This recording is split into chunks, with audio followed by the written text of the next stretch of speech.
Olá, meus irmãos, nós estamos agora no 10º estudo dessa revista Impacto Realidade Batista.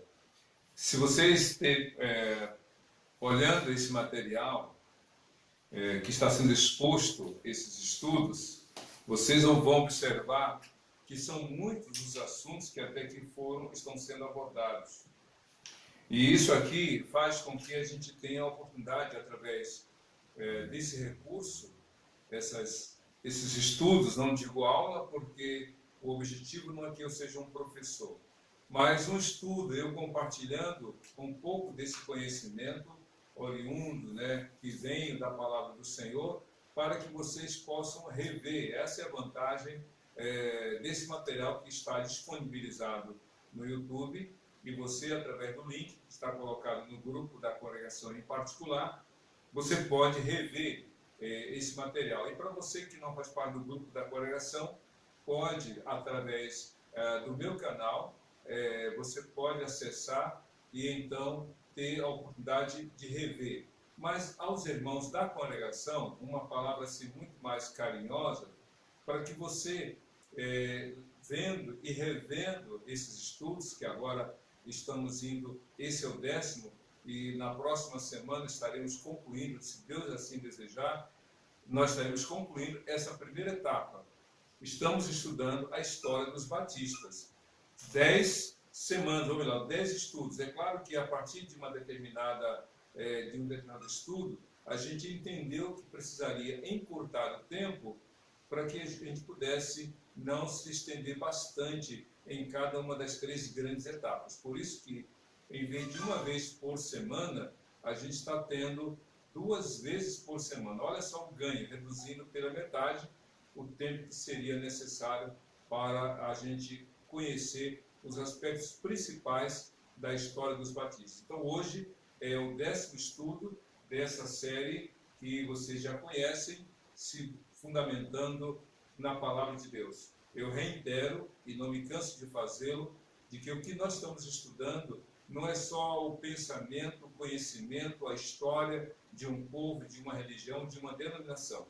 O que estamos estudando é aquilo que nós cremos, e o que nós cremos é a palavra de Deus. Por isso que eu tenho sido muito cuidadoso na maioria dos casos, tirando os aspectos históricos, que nós fizemos essa abordagem no estudo número 9, a gente teve ali uma síntese da história dos batistas, como tudo começou, mas agora, e como antes e agora, nós vamos ter essa observação, esse cuidado de sempre estar fundamentando as nossas falas, a nossa prática na palavra do Senhor. E então, para nós ganharmos tempo, vamos então dar sequência a esse nosso estudo. E hoje, como vocês estão vendo, é a 10ª pergunta. De modo muito didático, a revista apresenta um tema geral, no caso, História dos Batistas, e aí, fazendo perguntas, o texto do material da revista apresenta as respostas que, aqui no meu caso, busco a fundamentação bíblica. Você não vai encontrar em todos os textos da revista umas referências bíblicas, porém, como você está tendo a oportunidade de ver e ter a oportunidade de rever, então você pode fazer as anotações. E uma observação, as perguntas que você de repente tenha são importantes se você passar para mim. Pois por quê? Porque se você ficar com a dúvida, essa dúvida vai persistir e certamente ela poderá dificultar o seu interesse, seu desejo de avançar nos estudos. Porque se você tem dúvida, você para. E parado você não consegue progredir nessa profundidade dos estudos que temos aqui proposto. Então, anote as suas dúvidas, mande para o grupo da congregação ou mande no privado para mim, mas, por favor, não mande por atacado. Vá no varejo, 2 perguntas, 3, não mande 20 perguntas de uma vez só, porque isso vai demorar na resposta. Mas 1, 2, 3, preferencialmente até 3 perguntas, e assim, à medida que elas forem respondidas, se forem no grupo, todos do grupo vão tomar conhecimento das suas dúvidas e das respostas. Se for no privado, vai ser realmente apenas um crescimento para você.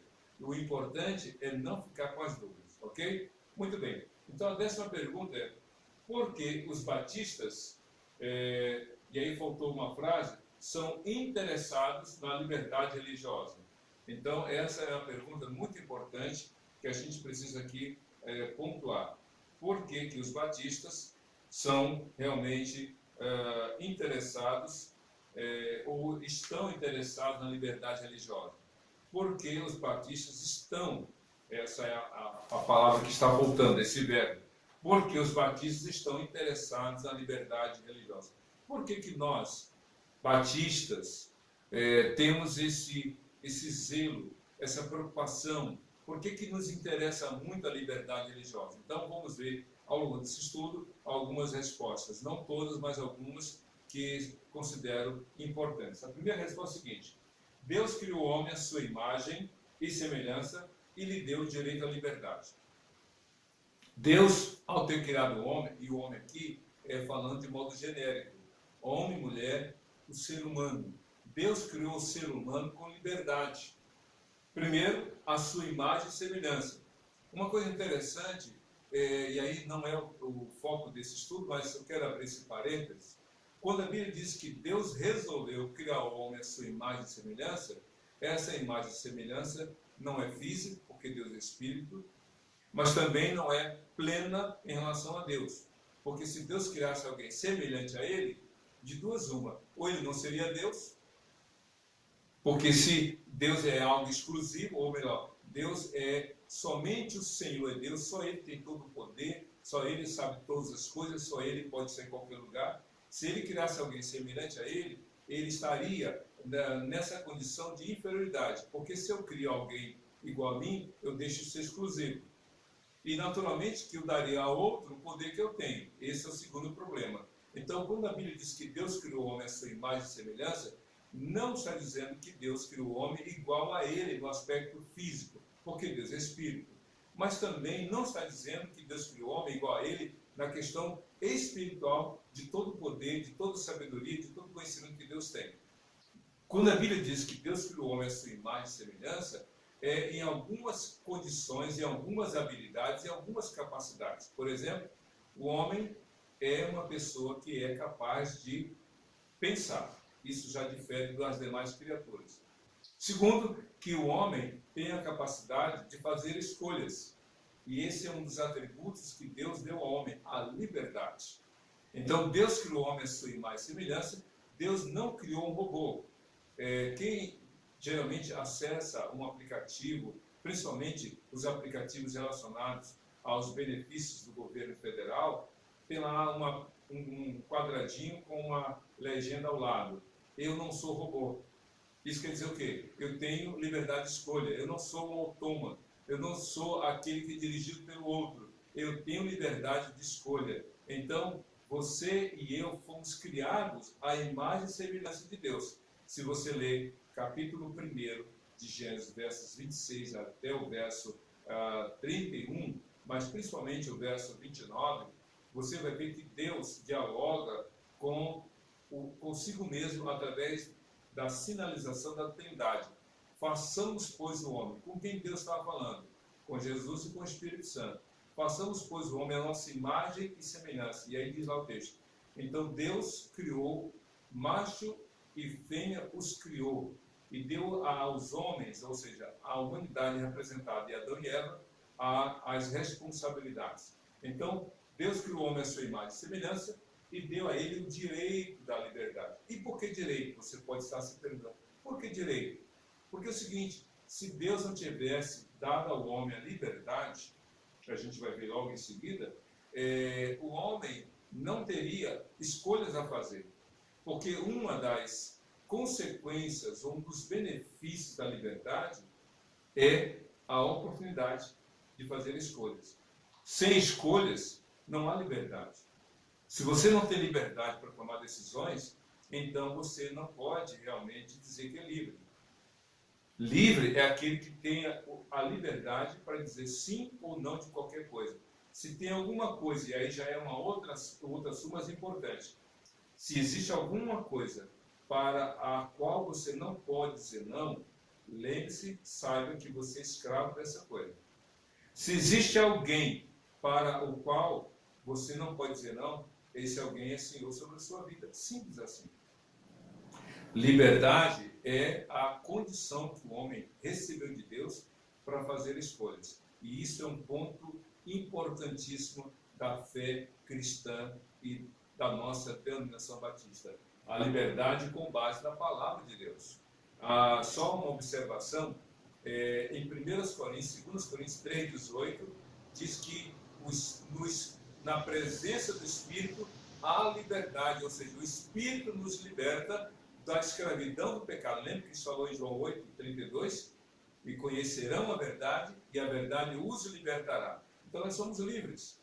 Pois bem, segunda verdade, a lei moral de Deus implica na liberdade para que o homem responda por seus atos. A lei moral de Deus implica na liberdade para que o homem responda diante de Deus por seus atos.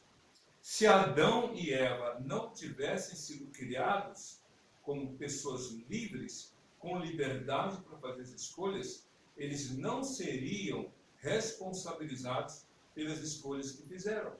Lembra aquele texto de Gênesis capítulo 3, quando a serpente, de modo ardiloso, chegou para Eva e disse: por que você não come? Vamos então contextualizar na linguagem de hoje. Por que você não come desse fruto? A Eva disse: não posso comer e nem tocar, porque no dia que eu comer, disse o Senhor, vou morrer. Não é bem assim, disse a serpente. Ao contrário, Deus está escondendo de você uma verdade. Sabe qual é? É que no dia que você comer, você não vai morrer. Ao contrário, você será semelhante a Deus, conhecedora do bem e do mal.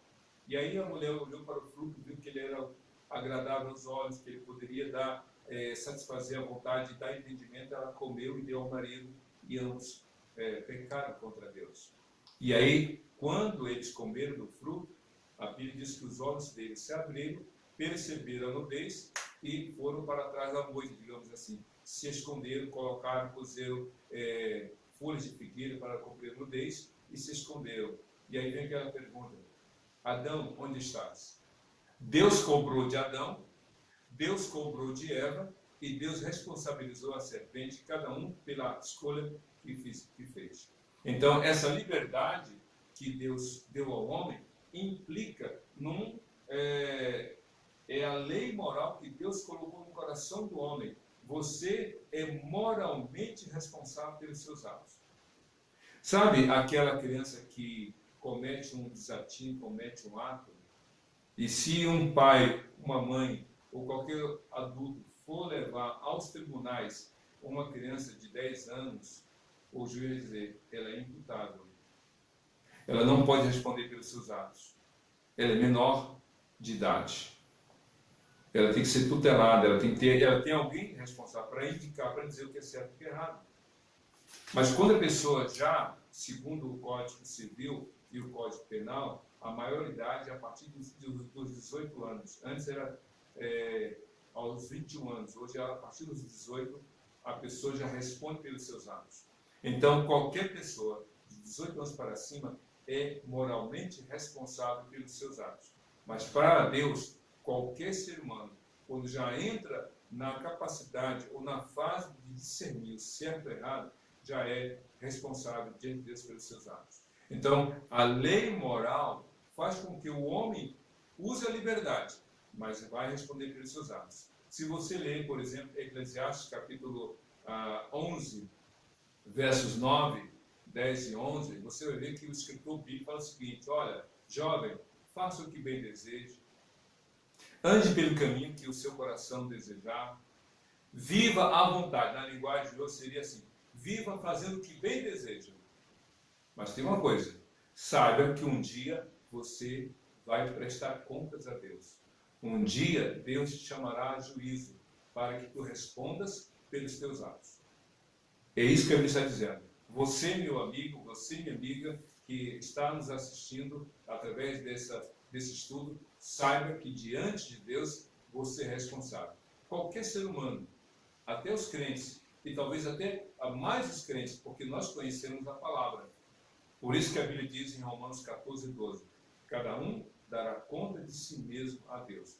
Se você ler os capítulos 24 e 25 de Mateus, você vai ver algumas parábolas. E nessas parábolas, no final do capítulo 24 e no início do capítulo 25, como também o final, falando do juízo final, cada um vai responder pelos seus atos diante de Deus. No dia do juízo final, Deus não vai perguntar a você o que fez seu marido, o que fez a sua esposa, o que fizeram seus pais, o que fizeram seus filhos. Deus vai perguntar sobre você, o que você fez. Ele já sabe, mas você vai ter que ir lá falar para que você tenha a consciência e seja responsabilizado pelas ações, pelas decisões, pelo que fez, pelo que deixou de fazer, pelo que falou, pelo que deixou de falar, porque foi, porque ficou, porque não foi, e assim por diante. Então nós somos responsáveis. É por isso que nós, da Igreja Batista, da Denominação Batista, valorizamos muito a liberdade, porque esse é um tema realmente imprescindível. O homem não pode culpar a Deus pelas consequências dos seus erros, pelas consequências dos seus pecados. Ninguém pode dizer, como diz lá Romanos 1,18, ninguém é indesculpável. Todos somos culpados diante de Deus. Porque todos pecaram, diz a palavra do Senhor. Muito bem. Outra coisa importante para a gente aprender aqui é o seguinte: o homem deve ter liberdade de consciência para decidir em questões religiosas. Parece ser redundante, mas é importante ser dito. Deus criou o homem com liberdade. A lei moral dá ao homem a responsabilidade pelas escolhas que fez, que faz e que fará. Mas também, isso é muito importante, o homem deve ter liberdade de consciência. Para quê? Para tomar decisões em questões religiosas. Ninguém pode ser cobrado, ou melhor, obrigado a ser crente. Quando a criança é pequena, não tem negociação.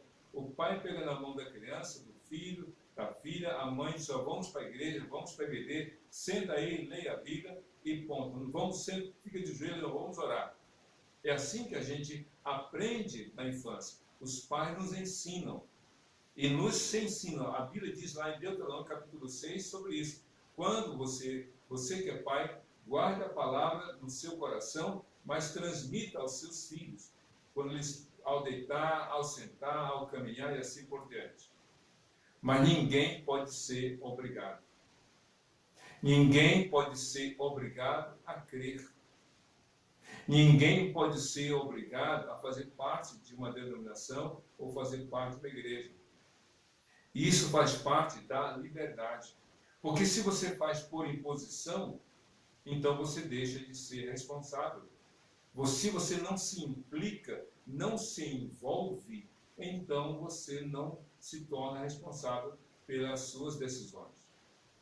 Você sabe que a liberdade é tão valorizada no Brasil, como em outros países ocidentais, que agora, nessa pandemia, nenhum médico, você sabe disso, nenhum médico, nenhum enfermeiro pode colocar aqui uma agulha no seu corpo se você não autorizar.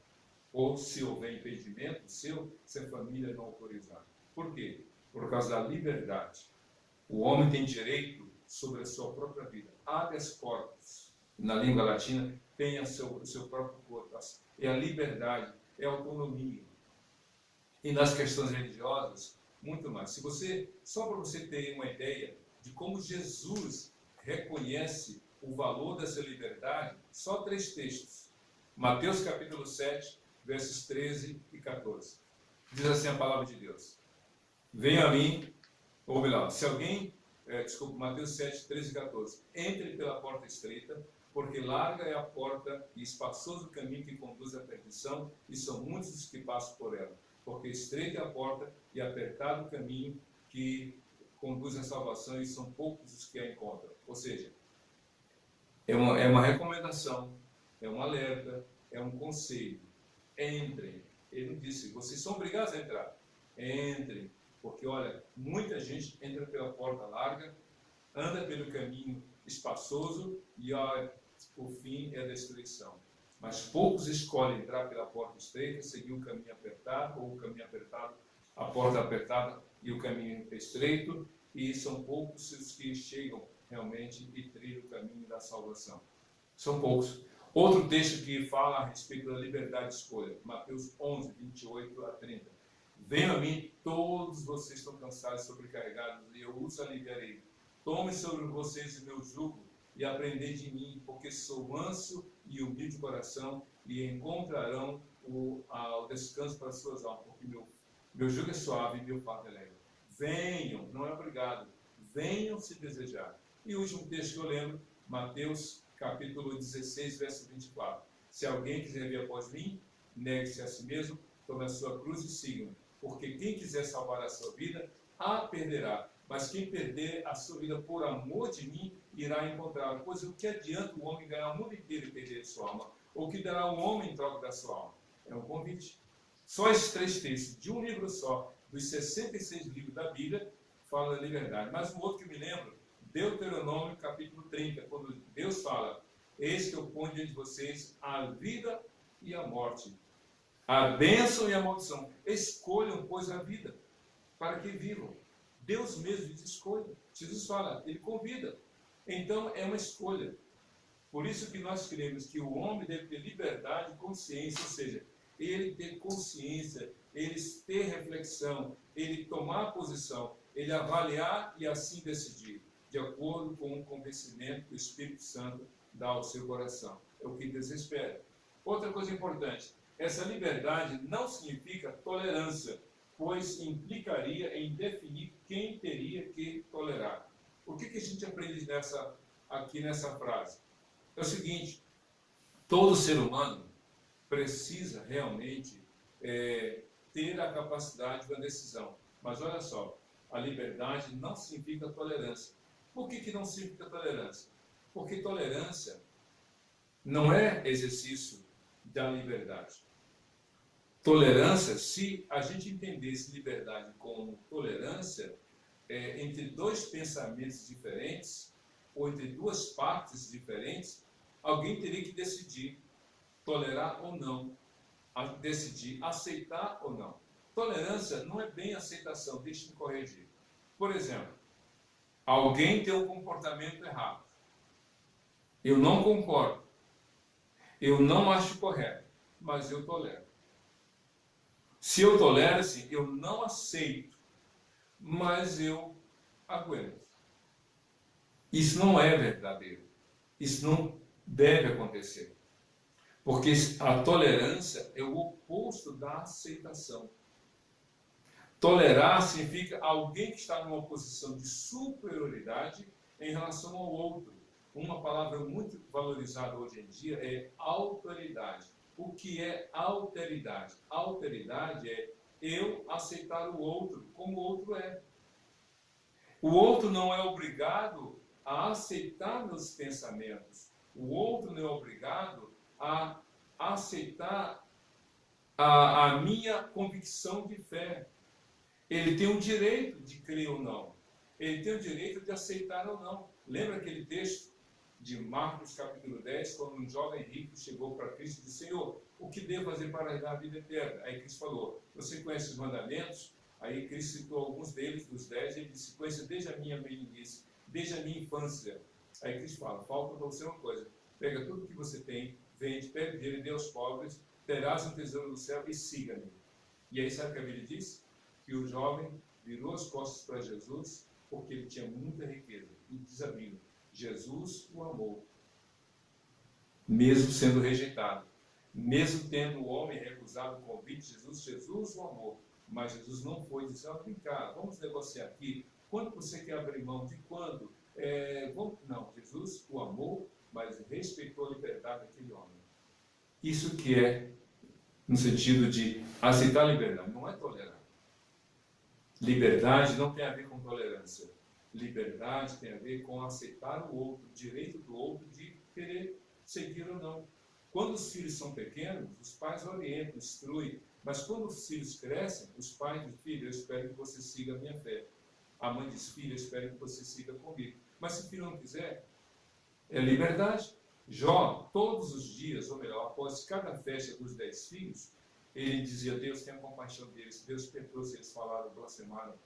Mas nenhum dos filhos seguiu o caminho do pai.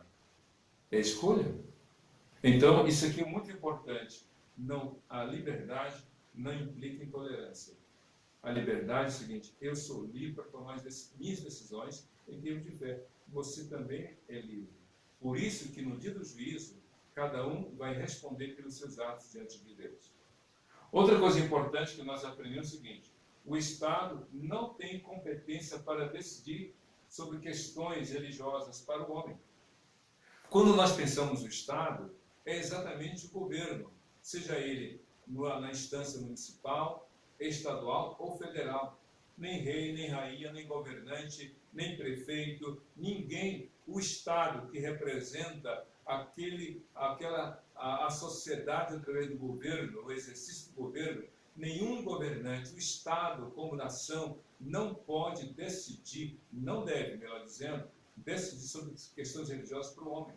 Lembra quando nós estudamos a história dos batistas, lá no século XVI, 1500 e pouco, quando surgiu a igreja estatal inglesa, cujo representante maior era o rei começou a impor: vocês devem crer no que eu creio, vocês devem fazer o que eu faço, vocês devem praticar o que eu pratico. E aí diz a Bíblia, ou melhor, diz a história, que um grupo disse: não, isso está errado. E aí a gente lembra de dois pilares do movimento batista. Quais são? Primeiro, liberdade de consciência. Liberdade de consciência. Ou seja, cada pessoa tem que ser livre para tomar decisões. E o segundo pilar é confissão voluntária. Confissão voluntária de fé. Liberdade de consciência, ou seja, eu tenho que fazer a minha escolha e não por imposição, mas eu tenho que também fazer a minha ou tomar a minha decisão livremente. Por que que muitas pessoas morreram incendiadas nas fogueiras na época da perseguição religiosa? Simplesmente porque pensaram diferentes, e por pensarem diferentes naquela época era proibido pensar diferente diante do governo e da religião dominantes. Quem pensava diferente era acusado de qualquer outra coisa, de herege principalmente. E aí a heresia era punida com pena capital e geralmente queimada em praça pública para servir de exemplo para os outros. Não pense diferente, porque o fim será o mesmo. Então, nós cremos na liberdade e o Estado não pode interferir, não deve, melhor dizendo, impor as questões religiosas a qualquer pessoa. Outra verdade importante é essa: a igreja não deve estar sujeita aos homens por questões quaisquer, incluindo a política. Aí já é diferente. Enquanto que o Estado não pode impor as questões religiosas ao ser humano, a igreja não deve estar sujeita aos homens por questões quaisquer, incluindo religiosas, ou melhor, políticas. Ou seja, a igreja ela tem que estar livre, ela tem que ser independente do Estado. A igreja batista, em particular, não aceita parceria com o Estado no sentido de ingerência. Lembra quando nós estudamos que tem a associação regional, a convenção estadual, a convenção batista brasileira? São organismos representativos, melhor, instâncias representativas. Mas nem o presidente da associação, nem o presidente da convenção batista estadual, nem o presidente da convenção batista brasileira tem ingerência ou poder de mando sobre a igreja local. Não. A igreja é livre. A igreja não pode sofrer ingerência de qualquer organização, muito menos daquela que tem a ver com o Estado ou com as organizações religiosas. Vou repetir: nem a Associação Batista Caxiense, nem a Convenção Batista Fluminense e nem a Convenção Batista Brasileira, através de seus representantes, podem gerar realmente ou fazer qualquer ingerência sobre a igreja, principalmente em questões políticas. Mas vamos avançar. A igreja que se une ao Estado para impor seus credos foge aos propósitos de Deus. Isso mesmo. Quando a igreja se une ao Estado para que o Estado imponha aquilo que deve ser questões de fé, a igreja está comprometendo, está indo na contramão daquilo que é a proposta de Deus. Lembra quando nós estávamos falando sobre a história dos batistas? Lá na Inglaterra, o que acontecia? Havia uma igreja estatal e essa igreja estava sob a égide, sob a liderança do imperador. Então o imperador impunha realmente o que deveria ser as obrigações religiosas. Por outro lado, a gente tem que aprender que lá no livro de Lucas, a gente observa quando Jesus estava pregando no templo e alguém pergunta ao Senhor Jesus: é lícito pagar imposto ao Império Romano? Porque o Império cobrava imposto aos judeus. E aí Cristo perguntou: traga-me uma moeda. E ele pergunta: de quem é essa imagem aqui? Aí eles disseram: de César. Aí Cristo respondeu: então dê a César o que é de César e a Deus o que é de Deus. Primeiro, nessa frase está falando o seguinte: César existe e governa porque Deus está sobre ele. Cristo falou para Pilatos: nenhuma autoridade teria sobre mim se do alto não tivesse sido dado. Mas, por outro lado, além de falar de que César, como qualquer outro representante, qualquer autoridade, de acordo com Romanos capítulo 13, todas as autoridades são sujeitas à autoridade maior e máxima que é o próprio Deus. Daí, Paulo recomendar que reconheçamos as autoridades, o prefeito, os vereadores, o poder legislativo, a Câmara Municipal, a Assembleia Legislativa do Estado, a Câmara Federal, o Senado, os senadores, os presidentes e assim por diante. Mas ele disse, tem que haver separação. O que é responsável, o que é devido a César, ou ao império, ou ao governo, deve ser dado, mas o que é de Deus pertence a Deus.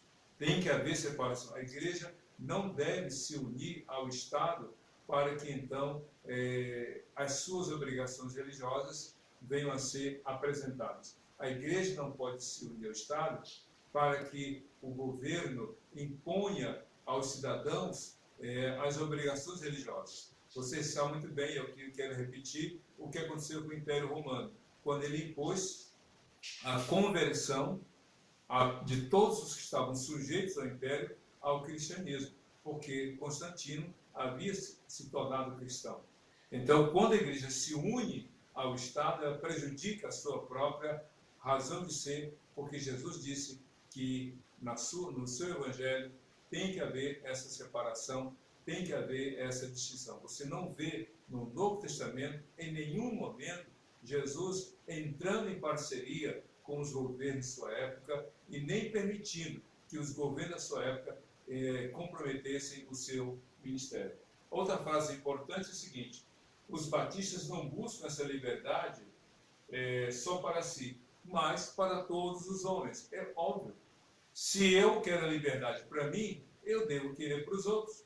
Lembra da alteridade? A alteridade é eu respeitar o outro. Se eu quero ser respeitado, então eu tenho que respeitar o outro. Jesus disse o seguinte: o que vocês querem que os homens façam a vocês, então façam vocês a eles. Lá em Mateus capítulo 7, a partir do verso 7 até o versículo 12. Então, nós não podemos permitir que a liberdade seja exercida apenas a nosso favor ou apenas para nós. Essa liberdade proposta é para todos. Aquele texto que você já conhece, João 8,32, e conhecerão a verdade, e a verdade os libertará.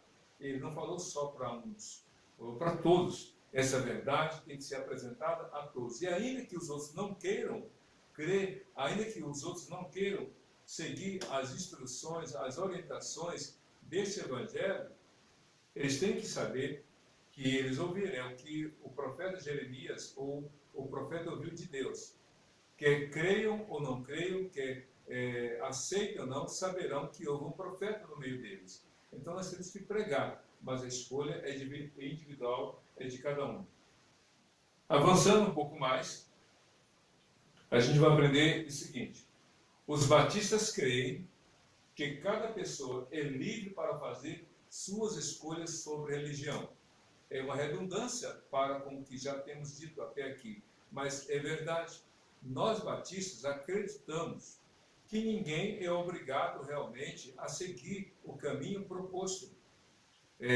A Bíblia apresenta essa liberdade, é escolha. Cada um de nós é livre. A Bíblia apresenta diversos textos. E eu quero ser redundante, lembrando 3 textos em que Jesus apresenta essa liberdade. Lembra dessa passagem? Mateus capítulo 11, verso 28. Venham a mim, todos estão cansados e sobrecarregados, e eu os aliviarei. Então ninguém é obrigado a ir. É um convite. Se é um convite, há uma liberdade de escolha, porém há uma responsabilidade pela escolha feita. Não vou, não quero, ou eu vou, eu quero. O segundo texto que eu me lembro, que eu quero aqui repetir, é o texto lá de Mateus capítulo 7, 13 e 14, os versos 13 e 14. Entrem pela porta estreita, porque larga é a porta e espaçoso o caminho que conduz à perdição, e são muitos os que passam por ela. Porque estreita é a porta e apertado o caminho que conduz à vida, e são poucos os que a encontram. Então, é uma recomendação, é uma palavra. Cada um tem a sua escolha. A pessoa pode dizer, eu quero a porta larga, eu quero trilhar o caminho espaçoso. É a sua liberdade. Agora, o que você vai realmente escolher, fique ciente disso. Não, eu quero Jesus, eu quero a porta estreita, eu quero o caminho apertado, porque eu sei que o caminho resultará em vida eterna. É uma escolha. Outro texto que também você deve lembrar, Mateus 16, versos 24, 25 e 26, onde Jesus falou o seguinte, se alguém quiser vir após mim, negue-se a si mesmo, tome a sua cruz e siga-me, porque quem quiser salvar a sua vida, perderá, mas quem perder a sua vida por amor de mim, achará. Pois o que adianta o homem ganhar o mundo inteiro e perder a sua alma? Ou o que dará o homem em troca da sua alma? É uma questão de escolha. Por isso que Jesus não impõe. E nós, batistas, cremos que cada um é livre para fazer escolhas, e principalmente na questão religiosa. Mas tem aquele ditado, você é livre para escolher o que vai plantar, mas não é livre para colher o que vai realmente receber. Não é livre. Você escolhe o que plantar, mas não é livre para o que vai colher. Por isso que a Bíblia sempre orienta. E outra frase muito importante é a seguinte, entretanto, cremos que ninguém pode ir além do direito do outro e da ordem pública. Ninguém pode ir além do direito do outro. Por quê? Eu sou livre, mas a minha liberdade não é que termina na liberdade do outro. A minha liberdade termina, tem um limite. E qual é o limite? É o outro. É a outra pessoa. O outro tem o direito. Então eu posso fazer aquilo que eu julgo importante para mim, mas eu não posso impor ao outro. Você pode convidar a pessoa a vir à igreja. Você pode convidar a pessoa a ler a Bíblia. Você pode convidar a pessoa a orar. Você pode mandar uma mensagem bíblica para aquela pessoa. Mas ela é livre para fazer, para aceitar ou não. E outra coisa importante, você é livre, nós pregamos a liberdade, mas nós não pregamos a liberdade para que a pessoa infrinja o direito do outro e nem comprometa a ordem pública. Gente, a coisa mais estranha é alguém que rejeita o Evangelho ou acha que, pelo fato de crer no Evangelho, pode fazer o que bem deseja. Não, não precisa. Você precisa crer no Senhor e confiar tão somente nele. Eu quero convidar, então, a você refletir, a pensar realmente no Evangelho. Nós vamos estar chegando ao final e eu quero orar com você.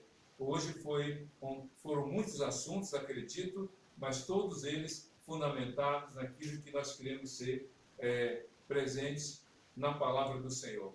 Eu quero encerrar orando, pedindo a Deus para que o Espírito Santo venha dar a você o entendimento, a clareza, a compreensão e, sobretudo, a escolha, a decisão de levar você a crer no Senhor. Vamos orar?